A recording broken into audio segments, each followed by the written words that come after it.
오늘 특별히 추수감사주일 예배 오신 모든 분들 하나님의 사랑과 은혜가 함께 하시길 바랍니다. 우리 옆에 분과 인사하겠습니다. 주님의 이름으로 사랑합니다. 주님의 이름으로 사랑합니다. 함께 축복합니다.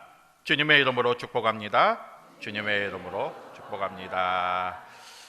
오늘은 추수감사주일이죠. 우리 하나 더 인사하겠습니다. 하나님께 감사합시다. 하나님께 감사합시다. 네, 오늘 추수감사주일을 맞이해서 더 하나님께 감사하며 나아가는 우리 모두가 되시기를 바랍니다. 그 미국의 그 저명한 목회자이자 또 범죄 심리학자인 데이비드 소퍼 박사라는 분이 그의 책에서 이런 말을 썼습니다.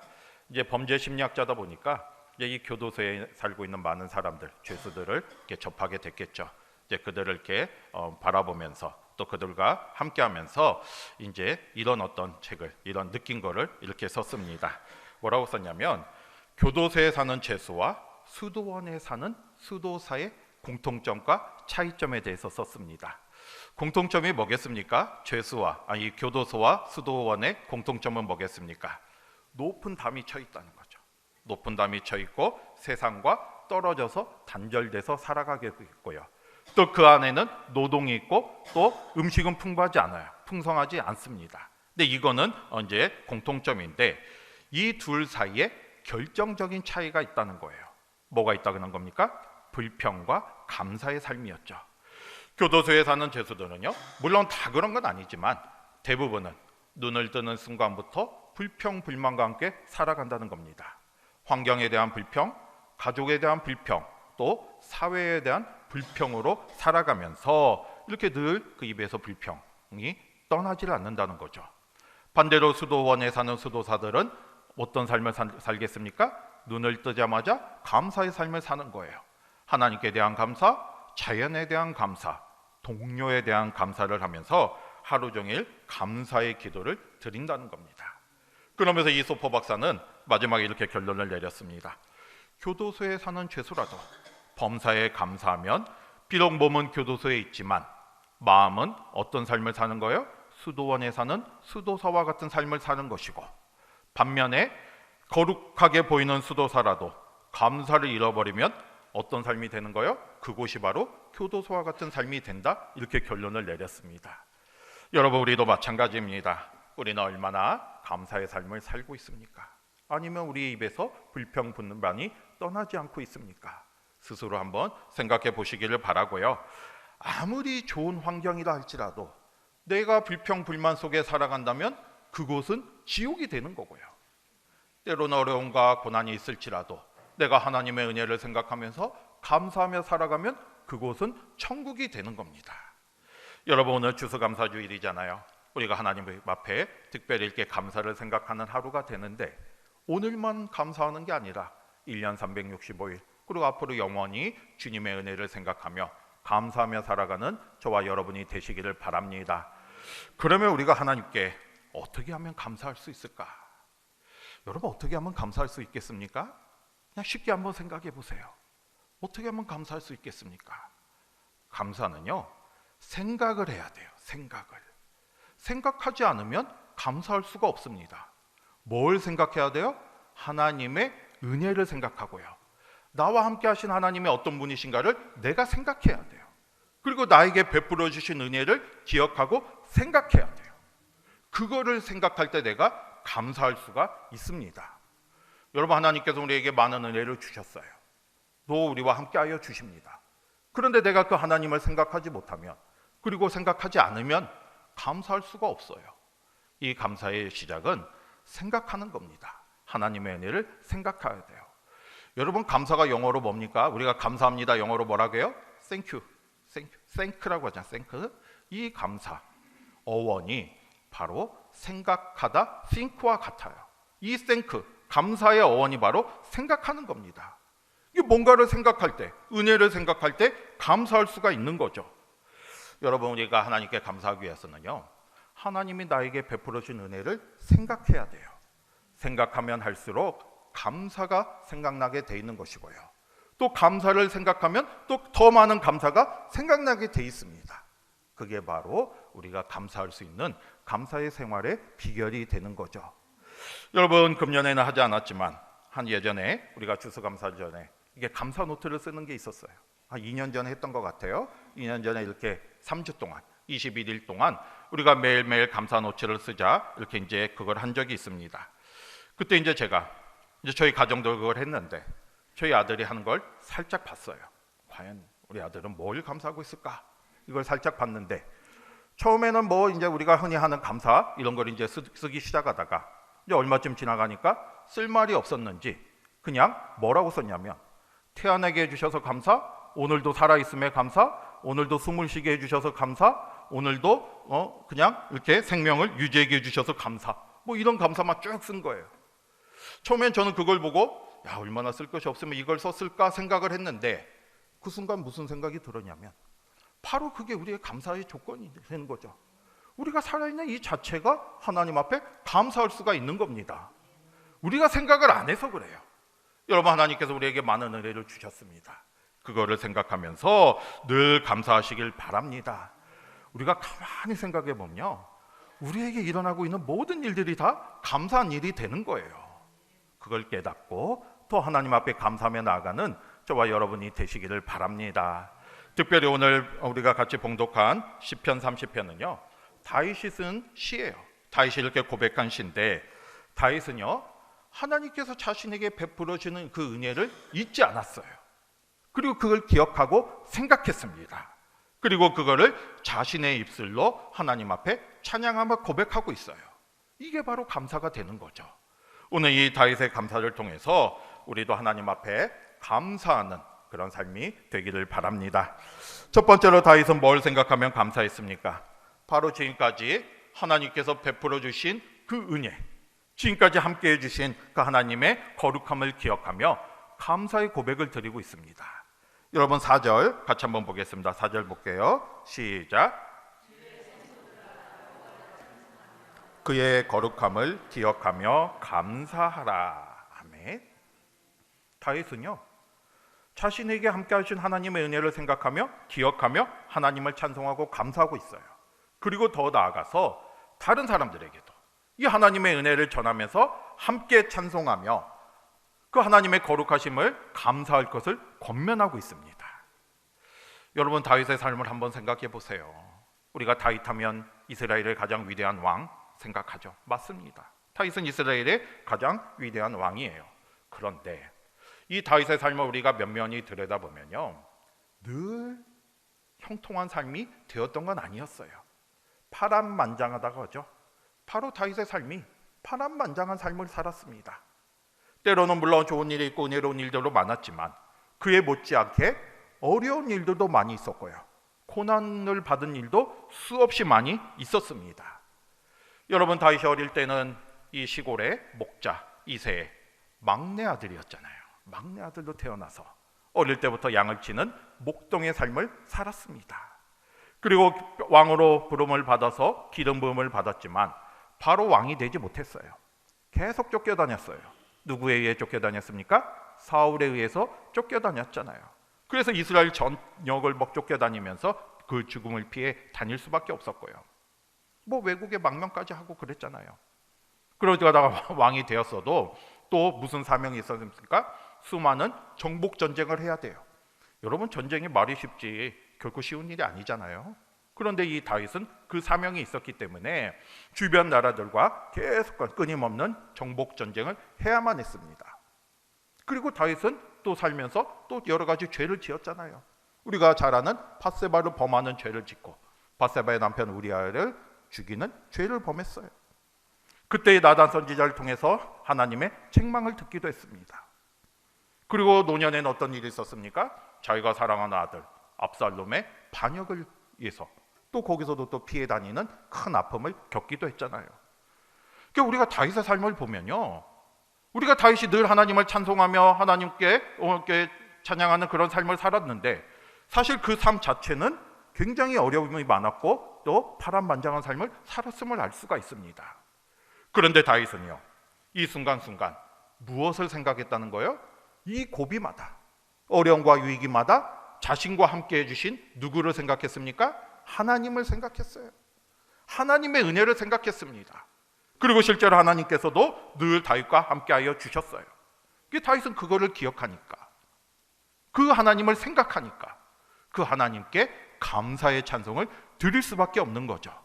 바로 그래서 다윗이 늘 하나님을 찬송하며 감사하는 삶을 살았던 것입니다. 여러분 오늘 1절도 봐도 그렇잖아요. 바로 다윗이 뭘 고백하고 있습니까? 절망과 위기 속에서 자신을 구원해 주신 그 하나님을 노래하고 있어요. 그 하나님을 찬송하고 있습니다. 대적들의 공격 속에서 그 대적들이 기뻐하는 힘을 막아주셨다는 거죠. 이 말은 결국 이 대적들에게서 자신을 구원해 주신 거잖아요. 이거를 고백하면서 환난과 위기에 빠질 때마다 하나님이 함께 하시는 그 능력을 체험하고 그거를 감사하며 노래하고 있고요. 또 2절과 3절을 보면 뭘 고백하고 있습니까? 내가 주께 부르짖음에 나를 고쳐주셨다 이렇게 노래하고 있잖아요. 이게 다윗은 여러 가지 어려움 속에 있었어요. 여러 가지 질병 가운데도 있었습니다. 그런데 그 질병이 얼마나 심했던지 그 고통이 얼마나 심했던지 3절에 보면 내 영혼이 스올에 있을 정도다. 다시 말해서 이 죽을 만큼 이 스올이 죽음이잖아요. 죽음의 문턱까지 내려갈 정도로 그 정도로 고통 가운데 있었다는 거예요. 그런데 하나님께서 다윗을 건져주시고 고쳐주셨습니다. 이걸 노래하고 있는 것이고요. 여러분 5절에 보면 다윗은 또 뭘 고백하고 있습니까? 하나님의 노염은 잠깐이요 그의 은총은 평생이로다. 아까도 말씀드렸지만 다윗도 죄를 안 지은 게 아니에요. 다윗도 연약한 사람이기에 순간 또 유혹을 받아서 죄를 지었잖아요. 그런데 다윗이 이런 죄일 가운데 자신의 잘못을 깨닫고 하나님께 회개했을 때 하나님께서 용서하여 주셨고 또 다윗을 다시 회복시켜 주셨습니다. 이게 그걸 경험하니까 오늘 5절의 고백처럼 하나님의 노염은 잠깐이요 그의 은총은 평생이로다. 바로 자신을 용서해 주신 그 하나님에 대해서 감사하며 찬송하고 있는 거죠. 여러분 이렇게 다윗은 파란만장한 삶 속에서 언제나 자신과 함께 하신 하나님의 은혜를 잊지 않았어요. 잊지 않았기 때문에 찬송하며 감사하며 나아가고 있는 것이고요. 그 은혜를 또 다른 사람들에게 전하면서 다른 사람들에게도 주의 성도들을 하면서 다른 사람들도 하나님을 감사하며 찬송하며 나아갈 것을 권면하고 있습니다. 여러분 우리 삶이 바로 이런 삶이 되시기를 바랍니다. 우리도 하나님을 기억하며 찬양하시길 바랍니다. 아까도 말씀드린 것처럼 우리가 하나님을 감사하기 위해서는 가장 먼저 생각을 해야 돼요. 나에게 베풀어 주신 하나님의 은혜를 생각하시기를 바랍니다. 그리고 그 은혜를 잊지 않고 하나님의 은혜에 감사하면서 또 더 나아가서 하나님을 증거하고 간증하는 삶, 바로 이 삶이 하나님의 우리에게 원하는 삶의 모습이죠. 이 시간 저와 여러분 모두가 하나님의 은혜를 생각하시기를 바랍니다. 얼마나 많은 은혜를 주셨습니까? 우리가 생각하지 않아서 그걸 깨닫지 못하는 거예요. 생각하면 깨달을 수가 있습니다. 하나님의 은혜를 생각하고 또 그 은혜를 깨닫고 그 은혜에 감사하며 살아가는 저와 여러분이 되시기를 바랍니다. 두 번째로 다윗은 또 뭘 고백하고 있습니까? 자신이 형통할 때 더 하나님께 감사할 걸 고백하고 있어요. 여러분 6절 7절 같이 보겠습니다. 6절 7절 같이 볼게요. 시작. 내가 형통할 때 하였도다. 여호와여 주의 은혜로 나를 상같이 굳게 세우셨더니 주의 얼굴을 가리심에 내가 근심하였나이다. 아멘. 다윗은 왕이 돼가지고요 하나님의 은혜로 형통했어요. 이 온 나라 정복 전쟁 하나님이 함께 하셔서 주변 나라들을 정복하기 시작했고 그 영토를 확장하기 시작했습니다. 그래서 이 이스라엘은 이름이 온 주변에 널리 알려지게 되었어요. 다윗의 이름도 알려졌어요. 그러다 보니까 많은 나라들이 이 이스라엘에게 조공을 바치기까지 했습니다. 이게 강력한 나라가 된 거죠. 근데 바로 이 다윗이 형통함을 누리고 있을 때 무슨 생각을 했습니까? 여러분 6절에 보면요 내가 형통할 때 말하기를 영원히 흔들리지 아니하겠다. 이게 이 말이 무슨 말이에요? 지금 이렇게 형통한 그런 삶 속에서 이런 삶이 영원히 계속될 것이다 이렇게 이제 생각을 한 거예요. 왜 이런 생각을 했겠습니까? 교만한 마음이 드는 거예요. 지금 뭔가 잘 풀려가니까 형통한 삶이 되니까 막 부와 번영이 막 누려지니까 자신의 힘과 능력으로 이걸 이루었다 이제 이런 생각이 든 거예요. 그러다 보니까 내가 잘해서 내가 힘으로 내 능력으로 이걸 이루었구나 이렇게 이제 생각을 하면서 이 형통함이 영원히 흔들리지 않아야 할 것이다 이런 생각을 하게 되었습니다. 그게 교만한 마음이 들었죠. 그때 다윗은 얼마 가지 않아서 자신의 생각이 잘못되었음을 깨닫게 되었습니다. 무슨 일이 있었습니까? 7절 한번 보게요. 뭘 고백하고 있습니까? 7절 같이 볼게요. 시작. 여호와여 주의 은혜로 나를 상같이 굳게 세우셨더니 주의 얼굴을 가리심에 내가 근심하였나이다. 자신은 이 모든 형통함이 영원히 계속될 줄 알았는데 하나님께서 뭘 가르시니까? 얼굴을 가르시니까 내가 뭐가 시작됐어요? 근심이 시작됐다는 거예요. 하나님이 그 얼굴을 가리셨다는 것은 그 은혜가 사라졌다는 거죠. 하나님의 보호하심이 사라지니까, 하나님이 함께 하심이 사라지니까 자신이 함께 했던 모든 형통함이 다 사라져 버린 거예요. 그리고 뭐가 시작됐어요? 근심이 시작된 겁니다. 그때 이제 다윗이 깨달은 거예요. 자신이 지금까지 이렇게 누린 형통함이 자신의 힘과 자신의 능력으로 얻은 것이 아니라 하나님의 은혜였구나. 하나님이 함께 하셔서 내가 이렇게 형통함을 누렸구나. 이거를 깨달았습니다. 형통할 때는 그걸 모르고 이 형통함이 내가 영원히 계속될 것이다 이렇게 생각을 했는데 교만한 마음이 들었을 때 하나님께서 얼굴을 가리시니까 그 은혜를 거두어 가시니까 모든 것이 다 사라지는 순간 그 교만을 깨닫고 자신의 형통함이 하나님의 은혜로 말미암음을 절실하게 깨달았던 거죠. 그래서 7절에 뭐라고 고백하고 있습니까? 자신이 형통할 수 있었던 이유는 주의 은혜로 나를 산같이 굳게 세우셨기 때문임을 고백하고 있는 거잖아요. 자신이 이렇게 강해질 수 있었던 거는 하나님께서 하나님의 은혜로 나를 세우셨기 때문에 내가 이렇게 강해질 수 있었다. 이거를 고백하고 있습니다. 여러분, 다윗에게 어떤 일이 있었습니까? 물론 수많은 일들이 있었지만 우리가 사무엘하 24장에 보면요, 다윗의 인구조사 사건이 나와요. 다윗이요, 이 자신의 부하 요압을 시켜서 이스라엘 백성들을 인구조사를 합니다. 왜 인구조사를 했겠습니까? 단순히 인구가 몇 명인 걸 알아가지고 어떤 정책을 잘 피고 이런 목적이 아니었어요. 다윗이 인구조사를 한 거는 자신의 군사가 몇 명이 되는가를 알아보고자 했던 것이고요. 이 군사력을 대대회에 과시하고자 함이었습니다. 지금까지 이렇게 승승장구하면서 주변 나라를 정복하면서 많은 나라를 정복하자 다윗이 어떤 생각이 들었냐면, 봐라, 나의 군사가 이렇게 강하구나, 내 군사력이 이렇게 위대하구나, 이런 생각이 들었던 거예요. 하나님의 은혜로 승리한 거잖아요. 그런데 그거를 깨닫지 못하고 자신의 힘을 과시하고자 인구조사, 군사력을 조사하기 시작했습니다. 그때 하나님께서 선지자를 보내서 그 다윗의 모습을 책망을 했죠. 잘못됐다는 걸 알려주셨죠. 그때 이제 다윗은 자신의 잘못을 깨닫고 모든 게 하나님의 은혜인데 이걸 깨닫고 뉘우치기는 했어요. 그렇지만 하나님의 징계를 받았습니다. 여러분, 우리도 마찬가지입니다. 우리가 형통할수록 하나님의 은혜를 잊지 마시기를 바랍니다. 그런데 우리는 연약하고 또 이렇게 유혹에 받기가 쉬워요. 그래서 이렇게 형통할 때 교만해지기 쉽습니다. 왜냐하면 사탄이 그때 우리를 노리는 거예요. 내가 이렇게 뭔가 잘 이루고 성공했을 때, 형통했을 때 이렇게 우리 마음속에 그런 마음이 드는 거예요. 봐라, 내가 얼마나 이렇게 잘해서, 내 능력이 뛰어나서, 내 힘이 이렇게 넘치기 때문에 내가 이렇게 성공한 거야, 내가 잘한 거야, 이런 마음이 들기 시작해요. 그게 교만이에요.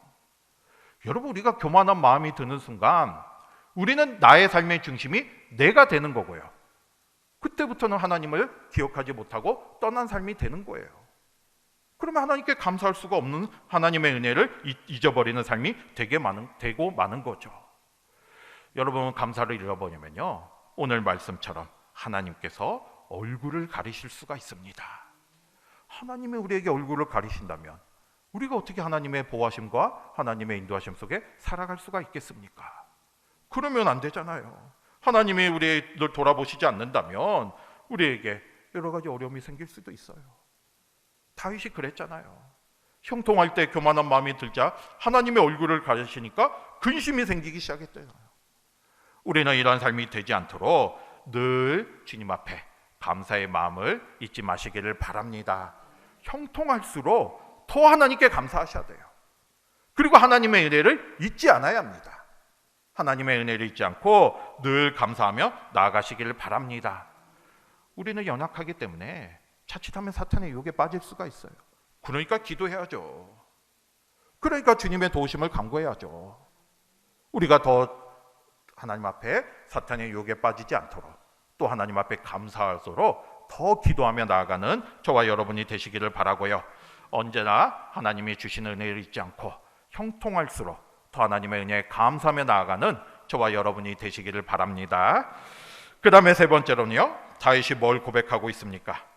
지금까지 하나님이 도와주신 것을 고백하면서 앞으로도 영원히 하나님께 감사할 것을 다짐하며 나아가고 있습니다. 여러분 8절에서 10절을 보면요, 이 모든 게 하나님의 은혜였음을 깨달았던 다윗은요, 이게 자칫해서 지금 형통했을 때 교만한 마음속에 다시 어려움, 근심거리가 생겼잖아요. 그때 또 다윗은 자신의 잘못을 깨닫고 하나님 앞에 기도했어요.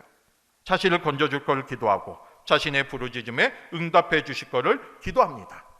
이게 비록 지금 교만 가운데 빠졌지만 자신의 어떤 잘못된 모습을 깨닫고 다시 하나님 앞에 온전히 부르짖고 나아갔습니다.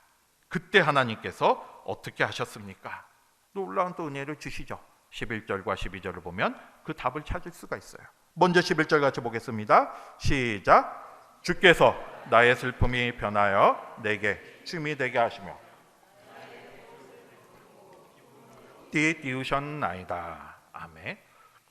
주님께서 어떻게 해주셨다는 거예요? 슬픔이 변해서 뭐가 되게 해주셨어요? 춤이 되게 해주셨어요. 춤이라는 거 우리가 기쁠 때 추는 거잖아요. 이게 슬픔이 변해서 기쁨이 되게 해주셨다는 거고요. 베옷을 벗기고 뭘로 주셨어요? 기쁨의 띠. 우리가 베옷은 슬플 때 입는 거잖아요. 근데 이 슬픔의 베옷을 벗겨주시고 기쁨으로 띠띠우게 해주셨습니다. 여러분, 다윗은 교만했을 때, 하나님의 은혜를 잊어버렸을 때 하나님께서 얼굴을 돌리시자 근심이 가득하게 되었어요. 어떤 일이 있었는지는 모르지만 대적들의 공격이 있을 수도 있고요, 또 질병으로 인해서 어려움을 당할 수도 있어요. 그런데 그런 삶 속에서 슬픔의 베옷을 입는 것 같은 그런 상황에 있었지만 다시 하나님께 감사하며 은혜를 생각하며 하나님 앞에 나아가고 기도했을 때 하나님께서 어떻게 응답해 주셨습니까? 슬픔을 뭘로 변하게 해주셨어요? 기쁨으로 춤을 추게 해주신 거. 또 베옷을 뭘로 변하게 해주셨어요? 기쁨의 띠로 입게 해주셨습니다. 이게 그 삶을 다시 회복시켜 주신 거죠. 이게 이 은혜를 또 경험하게 된 거예요. 이게 얼마나 감사합니까? 이게 다윗이 이렇게 이 은혜 속에 다시 하나님 앞에 자신의 어떤 신앙을 고백하며 나아가고 있어요. 그게 바로 12절입니다. 12절 같이 보겠습니다. 시작. 이는 잠잠하지 아니하고 내 영광으로 주를 찬송하게 하심이니 여호와 나의 하나님이여 내가 주께 영원히 감사하리이다. 아멘. 이제 이 모든 은혜를 경험한 다윗은요, 하나님 앞에 이렇게 고백하고 있어요. 12절 어떻게 고백하고 있습니까? 내가 어떻게 한다는 거예요? 주를 찬송하겠다. 그리고 어떻게 합니까? 내가 주를 영원히 감사하겠다. 그리고 이 모든 걸 어떻게 하겠다는 거예요? 잠잠하지 않겠다는 거예요. 이게 잠잠하지 않겠다는 거는 계속해서 가만히 있지 않고 하나님을 찬송하며 또 하나님께 감사하는 삶을 영원히 살아가겠다는 거죠. 자신에게 베풀어 주신 그 하나님의 은혜를 생각할 때 이런 삶을 살지 않을 수가 없었던 거예요. 그래서 이렇게 살겠다고 지금 고백하고 있습니다. 여러분, 이 12절의 이 고백이요, 저와 여러분의 고백이 되시기를 바랍니다. 우리도 하나님 앞에 하나님의 은혜를 찬송하며 그걸 생각하며 찬송하며 기억하고 또 우리도 하나님 앞에 어떤 삶을 살아야 돼요? 영원히 감사하겠다. 그래, 잠잠하지 않겠다는 거예요. 잠잠하지 않겠다는 내가 계속해서 그런 삶을 살아가겠다, 이렇게 고백하고 나아가는 거죠. 여러분, 우리가 이런 삶이 되시기를 바랍니다. 지금까지 얼마나 많은 은혜를 받았습니까? 우리가 그거를 생각하셔야 돼요. 생각하시고 또 감사의 삶을 사는 우리 모두가 되시기를 바랍니다. 여러분, 우리가 그런데 현실적으로 어려움이 있거나 또 여러 가지 고난이 있을 때 우리가 이제 생각하기 쉬운 게, 나는 감사할 게 없는데 내가 이런 상황에서 뭘 감사할 수 있단 말인가? 이렇게 이제 우리가 또 생각할 수가 있죠. 하지만 우리가 감사할 수 있는 거는요, 이걸 생각하셔야 돼요. 어떤 상황 속에서도 하나님의 섭리 가운데 있다는 거예요. 아까 우리 할렐루야 찬양대 가사에도 그 고백이 잠깐 들어있는 것 같았는데, 어떤 일에도 하나님의 섭리가 있습니다. 우리는 하나님의 사랑을 받는 하나님의 자녀들이에요. 그러면 하나님이 우리를 사랑하고 계시잖아요. 여러분, 우리 자녀도요, 저도 자녀가 있지만 가장 좋은 걸 주기를 원하고요, 이 자녀가 잘 되기를 원합니다. 선한 길로 가기를 원해요. 하나님도 우리를 그렇게 바라보고 계십니다. 그런데 우리가 어려운 가운데, 고난 가운데 있는 거를 하나님이 그냥 두고 보시지 않는다는 거죠. 물론 때로는 그런 어려움과 고난이 있을 수도 있어요. 의인의 고난일 수도 있고, 또 징계 가운데 있을 수도 있고, 아니면 연단의 과정일 수도 있습니다. 하지만 분명한 것은 그 어려움과 고난 속에서도 뭐가 있다는 거예요? 하나님의 선하신 섭리가 있다는 거죠. 우리를 향하신 하나님의 뜻이 있다는 거예요. 이게 우리는 뭘 바라보면 되냐면 하나님만 바라보면 돼. 아, 이 속에서도 하나님의 크신 뜻이 있구나. 분명히 하나님의 귀하신 섭리가 있다. 이 사실을 바라보면서 하나님이 나를 가장 선한 곳으로, 가장 좋은 곳으로 인도해 주실 것이라는 믿음으로 나아가시면 되는 겁니다. 그럴 때 우리가 감사의 삶을 살아갈 수가 있는 거죠. 이게 우리 삶에 비가 오든지 해가 뜨든지 바람이 불든지 우리는 어떤 상황 속에도 하나님의 섭리 가운데 있다는 사실을 잊지 마시고 끝까지 주님 앞에 감사하며 살아가는 저와 여러분이 되시기를 바랍니다. 여러분, 전 유럽을 제패했던 나폴레옹 말년에 이런 고백을 했어요. 내 인생의 행복한 날은 엿새도 되지 않았다.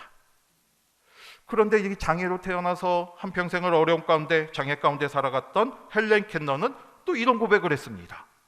내 인생에 행복하지 않았던 날은 하루도 없다. 이 둘에 무슨 차이가 있겠습니까? 온 세상을 온 유럽을 제패했던 나폴레옹은 많은 걸 가졌지만 감사할 수가 없었어요. 하나님의 은혜를 생각하지 않았죠. 하지만 헬렌 켈러는 어려움과 고난 속에서도 믿음 안에서 하나님께 감사하며 나아갔기 때문에 모든 생활이 하나님이 주신 은혜 가운데 행복한 생활이 될 수가 있었던 거죠. 여러분, 우리도 이런 삶이 되시기를 바랍니다. 때로는 고난과 어려움이 있을 수도 있고요, 예기치 않은 일이 생길 수도 있습니다. 하지만 분명한 것은 우리는 하나님의 자녀다. 하나님의 사랑 가운데 살아가고 있다. 그렇기 때문에 우리는 하나님의 선하신 섭리 가운데 있다. 이 사실을 깨닫고요, 늘 주님 앞에 그 주님의 뜻을 깨닫고 감사하며 살아가시기를 바랍니다. 그러면 오늘 12절, 11절 말씀처럼 이 감사가 우리 삶을 변화시킬 수가 있습니다. 슬픔이 변해서 뭐가 돼요? 춤을 추는 기쁨이 되는 것이고요, 슬픔의 배옷이 변해서 뭐가 됩니까? 기쁨의 띠가 되는 거예요. 이거 우리가 하는 게 아니라 하나님께서 그렇게 입혀주시는 거죠. 이 사실을 믿고 끝까지 우리와 함께 하시는 하나님을 경험하며 나아가는, 또 감사하며 나아가는 저와 여러분이 되시기를 바랍니다. 오늘 마지막 12절 말씀처럼 잠잠하지 않고 주님을 찬송하며 영원히 주님께 감사하며 살아가는 저와 여러분이 되시기를 주님의 이름으로 축복합니다. 아멘. 기도하겠습니다.